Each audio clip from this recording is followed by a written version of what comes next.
সারজি সালাম মহোদয়কে। বক্তব্য রাখছেন জনাব মোহাম্মদ সারজি সালাম।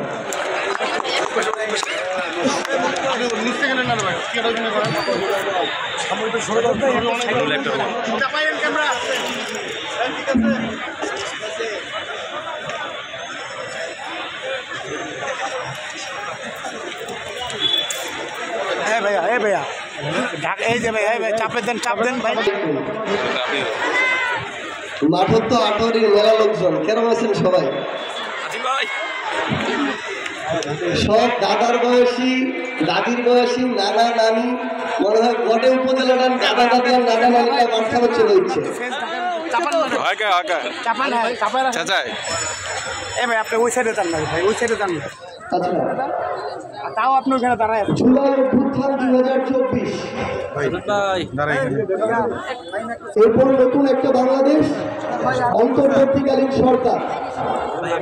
অন্তর্বর্তীকালীন সরকারের এখনো 6 মাসও হয়নি।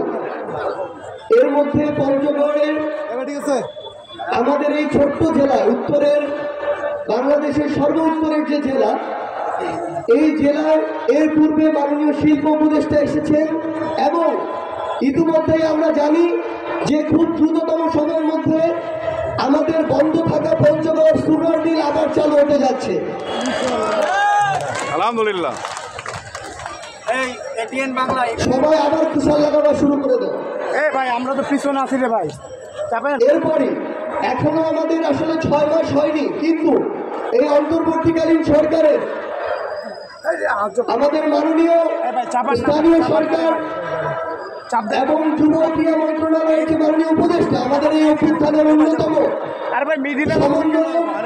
গণতন্ত্রের সামনে সারির যোদ্ধা আসিফ মোহাম্মদ সুজিব ভুঁইয়া আমাদের মাঝে এসে উপস্থিত হয়েছে। অর্থাৎ নতুন একটি সরকারের 6 মাস যেতে না যেতে আমরা আমাদের এই পঞ্চগড়ের ছোট্ট জেলায় অলরেডি 2 জন মন্ত্রীর পদচারণা পেয়েছি। আমরা এভাবেই পুরো বাংলাদেশের গুরুত্বপূর্ণ জায়গা, গুরুত্বপূর্ণ পদচারণায় পঞ্চগড়কে দেখতে চাই, আটোয়ারিকে দেখতে চাই ইনশাআল্লাহ। কিন্তু আমরা যদি আমাদের এই আটোয়ারিকে এগিয়ে নিতে চাই, পঞ্চগড়কে এগিয়ে নিতে চাই, সবার আগে গুরুত্বপূর্ণ কিছু বিষয় আছে। আমাদের যারা মাননীয় মন্ত্রী রয়েছেন তারা তাদের জায়গা থেকে তাদের কাজটা করে দিবেন, কিন্তু আমরা যারা এই জেলার এবং উপজেলার গুরুত্বপূর্ণ স্টেক হোল্ডার, অংশীদার রয়েছি, আমরা আমাদের কাজটা ঠিকমতো করছি কিনা এটার উপর নির্ভর করবে আমাদের উপজেলা এগিয়ে যাবে কিনা। পঞ্চগড় জেলার এবং উপজেলা পর্যায়ে যত অফিস আছে, সরকারি অফিস, এই অফিসের যারা কর্মকর্তা কর্মচারী তারা যদি ঠিকমতো কাজ না করে ধান্দাবাজি করে, টাকা নেয়, লুটপাট করে, তাহলে উন্নতি সম্ভব না। সবার আগে এই সরকারি অফিসগুলোতে ধান্দাবাজি বন্ধ করতে হবে। পঞ্চগড় শুধু না, আমাদের এই আটোয়ারি উপজেলা ভূমি অফিসেও নাকি টাকা খাওয়া অনেক ধান্দাবাজ লোক আছে। আপনি উপজেলা পরিষদে যান, প্রত্যেকটা ইউনিয়ন পরিষদে যান, টাকা ছাড়া নাকি ঠিকঠাক কোনো কাজ হয় না। সরকারের থেকে আসা কয়েকশো টাকার, কয়েক হাজার টাকার একটা কার্ড নিতেও বিভিন্ন জনপ্রতিনিধি হোক, মেম্বার হোক, চেয়ারম্যান, যেই হোক না কেন, তাদেরকেও নাকি টাকা দেওয়া লাগে। সবচেয়ে গুরুত্বপূর্ণ বিষয় হচ্ছে এই অভ্যুত্থান একটা জিনিস আমাদেরকে শিখিয়ে দিয়ে গিয়েছে, কেউ যদি জনগণের কথা না শুনে, জনগণের কথা না বলে, ব্যক্তি স্বার্থ নিজের আখের গুছায়, তাদেরকে এইভাবে শেখ হাসিনার মতো এলাকা ছাড়া করতে হবে। যে মেম্বার, যে চেয়ারম্যান এরপর থেকে টাকা ছাড়া কাজ করবে না, তাদের কথা সবার সামনে প্রকাশ্যে আনতে হবে এবং আমাদেরকে নিজেদের জায়গা থেকে একটা জায়গা আবার ভালো হইতে হবে। নতুন বাংলাদেশ, নতুন সরকার, সামনে নতুন নির্বাচিত সরকার আসবে, আপনার নতুন করে মেম্বার, চেয়ারম্যান থেকে শুরু করে এমপি, মন্ত্রী হবে। যেদিন ভোটটা হবে ওই দিন যেন জনগণ হিসেবে তার আগের দিন রাতে কয়েকশো কিংবা কয়েক হাজার টাকার বিনিময়ে আমরা কাউকে ভোটটা না দিয়ে দিই। যে সবচেয়ে ভালো লোক, যোগ্য লোক, তাকে ভোটটা দিতে হবে। 5 বছরে কাকে আপনি ক্ষমতায় বসাবেন এটার সুযোগ আপনি একবার পান। ওই সুযোগটা যদি কয়েকশো টাকার বিনিময়ে আপনি নষ্ট করেন তাইলে 5 বছর যে ওই লোকটা আপনার উপরে জুলুম করবে এটার দায় আপনি এড়াইতে পারবেন না। এই জায়গা থেকে আমাদের নিজেদের ব্যক্তিগত জায়গা থেকেও নিজের দায়িত্ব পালন করতে হবে এবং এরপর থেকে এই আটোয়ারী উপজেলা এই পঞ্চগড় জেলা কোনো মেম্বার কোনো চেয়ারম্যান যেন টাকা দিয়ে আপনার থেকে ভোট না নিতে পারে। কোনো অফিসের কোনো একজন অফিসার কর্মচারী কর্মকর্তা যদি এরপর থেকে আপনাদের কাছে টাকা চায় আমরা আটোয়ারী উপজেলায় প্রতিনিধি ঠিক করে দিব। কোনো কাজের জন্য যদি টাকা চায় আপনারা খালি প্রমাণ সহ অভিযোগ দিবেন, তারপরে তার জায়গা শেখ হাসিনার সাথে দেশের বাইরে হবে, বাংলাদেশে হবে না। নিজের জায়গা থেকে যদি আমরা নিজেদের দায়িত্বটা পালন করতে পারি তাহলে কেউ আমাদেরকে আটকাইতে পারবে না। কিন্তু আমরা যদি পিছন থেকে, সামনে থেকে অনেক ভালো কথা বলছি, পিছন থেকে এরকম ধান্দাবাজদেরকে সহযোগিতা করি তাহলে হয়তো 2-4-10 জনের লাভ হবে, কিন্তু বাকি এই যে হাজার হাজার মানুষ সবাই ক্ষতিগ্রস্ত হবে। আটোয়ারী উপজেলায় আমরা জানি যে এই যে বেশিরভাগ মানুষ হচ্ছে কৃষক, কিন্তু এখন 1350 টাকার পটাশের বস্তা 1700-1800 টাকা দিয়ে কেনা লাগে। এরকম করে যদি চলে তাহলে তো কৃষকের পক্ষে বাঁচা সম্ভব না। এই জায়গা থেকে এখানে আমরা গতকালকে বিএডিসি এবং বিসিআইসি যারা ডিলার তাদের সাথে কথা বলেছি, তারা চাহিদার তুলনায় যোগানের স্বল্পতার কথা বলেছে।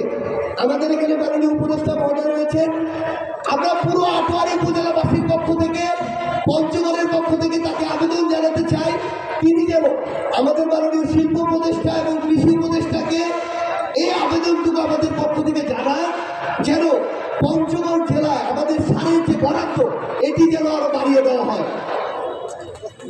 আমাদের এই আটোয়ারী উপজেলা দেখেন, পঞ্চগড়ে এক আসনে 3টা উপজেলা, সদরে বড় স্টেডিয়াম আছে, তেঁতুলিয়া মিনি স্টেডিয়াম আছে, আটোয়ারীতে কিছু নয়।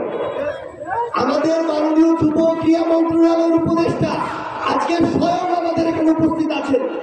আমরা তাকে আমাদের পক্ষ থেকে, তরুণ প্রজন্মের পক্ষ থেকে বিনীতভাবে অনুরোধ জানাই তিনি যেন আজকে আমাদের এই আটোয়ারীতে আমাদের নতুন করে একটি মিনি স্টেডিয়াম তৈরি করার ঘোষণা দেন এবং ঘোষণা দিয়ে শেষ নয়, এই অন্তর্বর্তীকালীন সরকার যতদিন আছে নির্বাচনের আগে আমরা যেন আটোয়ারী উপজেলায় দৃশ্যমান মিনি স্টেডিয়াম দেখতে পাই। আমাদের আটোয়ারী উপজেলায় এখানে একটা হসপিটাল আছে, বিল্ডিং আছে, কিছু কর্মকর্তা কর্মচারী আছে, সুন্দর সুন্দর কিছু কোয়ার্টার আছে, ডাক্তার নাই। একটা এক্সরে করাইতে হয় ঠাকুরগা যাওয়ার আগে, পেশেন্টের মাথা ঘুরালে রংপুর যাওয়ার আগে। আমরা আমাদের জায়গা থেকে যেখানে বলার, আমাদের কোনো পোস্ট পদবি নাই, তারপরে যেখানে বলার আমরা সর্বোচ্চভাবে বলেছি। কিন্তু আমাদের এখানে যেহেতু মাননীয় উপদেষ্টা স্বয়ং উপস্থিত রয়েছেন, তার মাধ্যমে আমরা জানাতে চাই স্বাস্থ্য মন্ত্রণালয় যেন দ্রুততম সময়ের মধ্যে স্বাস্থ্য মন্ত্রণালয় থেকে প্রয়োজনীয় যতজন ডক্টর প্রয়োজন হয় অন্তত তার কাছাকাছি সংখ্যক ডক্টর আমাদের উপজেলা স্বাস্থ্য কমপ্লেক্সে থাকে। এবং এখানে একটি জিনিস খুবই গুরুত্বপূর্ণ, যখন আমার ঢাকা শহর কিংবা জেলা শহরের একজন ডাক্তার যে সুযোগ সুবিধা পায়, উপজেলা স্বাস্থ্য কমপ্লেক্সের ডাক্তার বেতনের পাশাপাশি বাকি সুবিধাগুলো কতটুকু পাবে না তারা কিন্তু সেখানে থাকবে না। আপনি যদি একটা উপজেলা স্বাস্থ্য কমপ্লেক্সে এমন একজন এমবিবিএস বা আরো ভালো একজন ডাক্তারকে রাখতে চান, তাকে তাহলে আপনার বেশি সুযোগ সুবিধা দিতে হবে। তো সরকারের পলিসিতে যেন এই বিষয়গুলো তাদের জায়গা থেকে অ্যাড করা হয়। পুরো পঞ্চগড়ে কোনো ইন্ডাস্ট্রি নাই, আমাদের পঞ্চগড়ে ইংলিশের লাগবে, একটা স্থল বন্দর আছে, এটার যেন উপযুক্ত ব্যবহার করা যায় সেটা আমাদের খুব বেশি প্রয়োজন। স্থল বন্দরের কথা মনে পড়লো, বাংলা বন্দর স্থল বন্দর। আমরা মনে করি যে তেঁতুলিয়া আর পঞ্চগড়ের মানুষজন সবাই এখানে কাজ করে, সবচেয়ে ভুল কথা। ওই স্থল বন্দরে যতজন অফিসিয়াল কর্মকর্তা কর্মচারী আছে সবাই হচ্ছে খুলনা বিভাগে। একটা জেলা যে ওইটা লিস্ট দিচ্ছে সেই জেলা পঞ্চগড়ে বসে, এটা তো তৈরি করা হয়েছে পঞ্চগড়ের মানুষের আর্থসামাজিক উন্নয়নের জন্য। এই ধান্দাবাজি অচিনেই আমরা একসাথে ঐক্যবদ্ধভাবে বন্ধ করব, স্থল বন্দরের সকল সিন্ডিকেট আমরা একসাথে উচ্ছেদ করবো। জিনিস, আমরা এই আটোয়ারি উপজেলা হিন্দু মুসলিম বৌদ্ধ খ্রিস্টান আমরা একসাথে বসবাস করি, আমরা সবাই ভাই।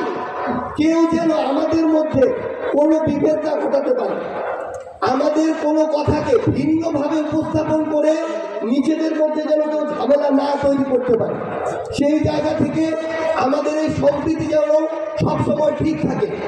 আমরা যেমন মসজিদ রক্ষা করব, আমরা মন্দিরও রক্ষা করব।